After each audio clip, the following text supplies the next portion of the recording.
we thought Mass was boring, but my mom said, you know, we're Catholic, we never take a vacation from Mass. That's so, a solid mom you have. It is, and that's one of the reasons why I'm sitting here today is because of her prayers. And she planted, my dad, you know, very faithful Catholic as well, and they both planted some very deep seeds in our lives. And, but I mean, we knew the church, we knew the truth about the church, we played a family rosary, we did all that kind of stuff.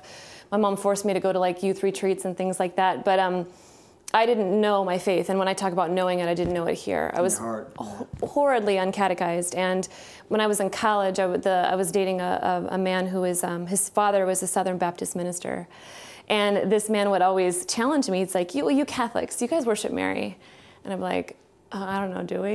You know, like for real, it was. I love your story because I was the exact, I mean, when I tell you the exact same way, I dated a Baptist girl who knew her scripture, and whenever she found out that I was, at this point, I'd given my life to Christ to a Protestant retreat, and she was like, well, you're saved now, Josh, are you still Catholic?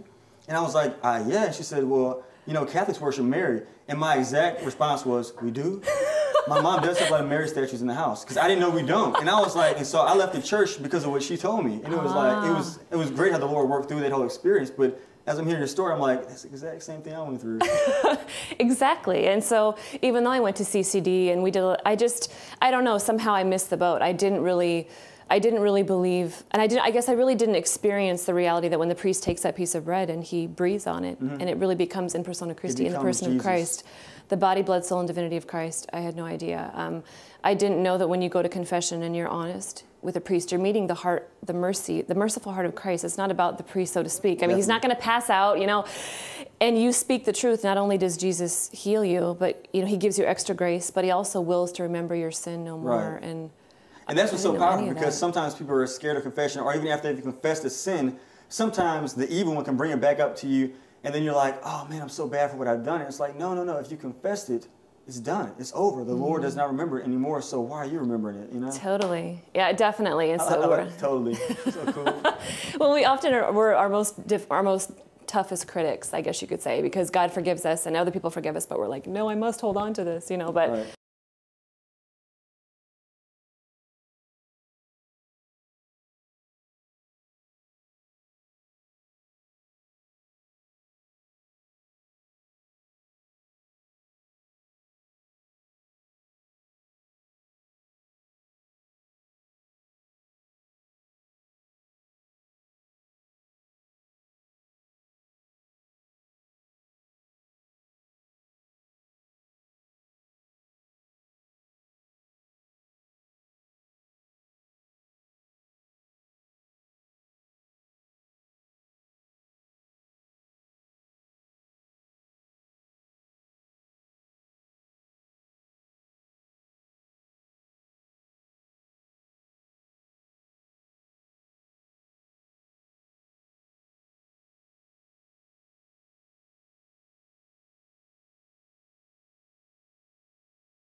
were you happy whenever you were not participating in the church?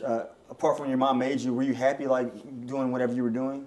Was that fulfilling you at all?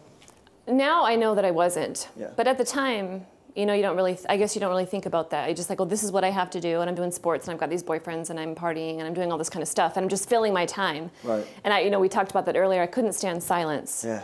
I could never stand silence. I always had to have the TV on or the radio on or music on, and especially as I got into college and the darkness became more deep, I just could never stand the silence. So now I know, looking back at myself, what I was really doing was covering up some serious problems that I had, and I was very broken inside. And there's a 12-step saying that says, "We're only as sick as our secrets." Yeah. And so by the time I was in college, I was a very sick young woman, very sick. So. And it's so true, because the Lord, He wants to bring everything that's in the darkness to the light, whereas the enemy wants to keep everything in the darkness, because as long as it's in the darkness, it's not going to get dealt with. Totally. And that's all he tries to do, is keep it hidden. Don't bring that to the light, because Christ is in the light. Exactly, and isn't that the temptation from the garden? When Adam and Eve sinned, they hid. Yeah. They hid from God. Like, that's our first. His love is not unconditional. Right. I'm going to be, expelled, or I'm not going to be unloved, and I didn't know about any of that, and so the natural instinct was to hide within myself. Well, I mean, what you're saying is so true, because even today, like whenever we sin, not even after sin, there's obviously hiding after the sin, the shame that comes. But most of the time, whenever you do sin, it's always like behind closed doors. Like, hey, shut the door. Let me gossip with you for a second. Let me tell you something. Like, if you have to shut the door to tell somebody something, you probably shouldn't do it. Or to do anything else, you probably shouldn't do it. You know, it's like, because that's what happens. The devil's like, go off, get away. And it's like, no. If this can't be said in the light, like, it shouldn't be said at all. Amen. That's so let's continue with your story. So you get into college. What was that experience like, playing volleyball and doing all the great stuff that you were doing? It was incredible. I really learned that at a Division I university, when you sign a scholarship, you're really making a business agreement. It's no longer for fun.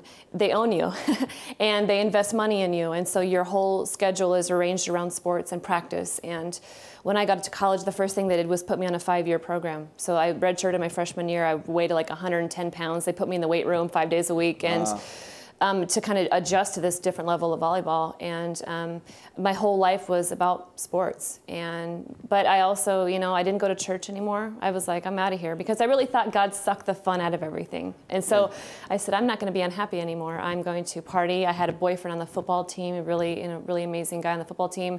I did well in school. I loved MTV. I loved Glamour magazine. I loved short skirts. I totally bought into every lie you could possibly imagine, looking for happiness.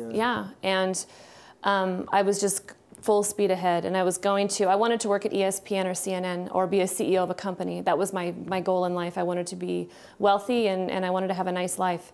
And so I was pursuing that goal. But like I said, as the darkness got deeper, what happened was towards the end of my freshman year, I had an experience that changed my life forever. And what I found out was, when it was silent, the truth was that I was really broken inside, really broken, really miserable. And one day I was looking out the window, and I was thinking of, I got this boyfriend, I party all the time, I don't have to go to church, I've got good grades, I play volleyball on a scholarship, like, what's wrong with me?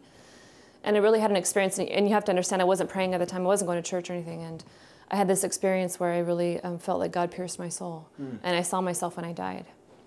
And I saw that, the day that I die, and everybody dies, that's part of life, but the day that I die, God's not going to ask me about mommy and daddy. Because here I was 18 and like, oh, you can't make me, you know, kind of a thing like that. And what I really saw was God, I was going to be held accountable for my own decisions. Could you see God, like when you saw in this image? Or? No, it was like something within my soul that I just saw myself. It was an experience of seeing myself before God, not necessarily seeing Him, but an experience of seeing myself before Him. And I knew that He was going to hold me accountable for my own decisions. And the truth was, I knew that I was living in open mortal sin. I knew it. And don't we know what's right and what's wrong? But we do. I wanted to be accepted. I wanted to be liked. I wanted to be loved. I wanted to feel beautiful. And I was willing to trade my soul for that. The Lord shared with me over the summer. He told me that everyone, at the core of everyone's heart, there is a desire to be desired by the other. And I was like, wow, Lord, that's deep, you know? and so I started praying with that, and I was thinking, like, the only reason why we even sin, and I'll say this, like, the only reason why we sin is because we want to be welcome. We want to be accepted. We want to be, like, desired. Like, we want to be fit in. And so we would give in to promiscuous relationships. We would do things that we know in our heart isn't right. Because we're like, if I don't do this, then maybe they will reject me. And there's no worse feeling than to feel rejected. But what we don't realize, something you came to realize later on in your story, is that we have a God who created us for no other reason than because he desires us. And when we realize that in our hearts, like God desires us, it's like, no, I don't care. I don't care what you think of me because I'm desirable. You know, like maybe not in the eyes of the world, but like in the eyes of my God who created me, like he finds me desirable. Ah, that's beautiful.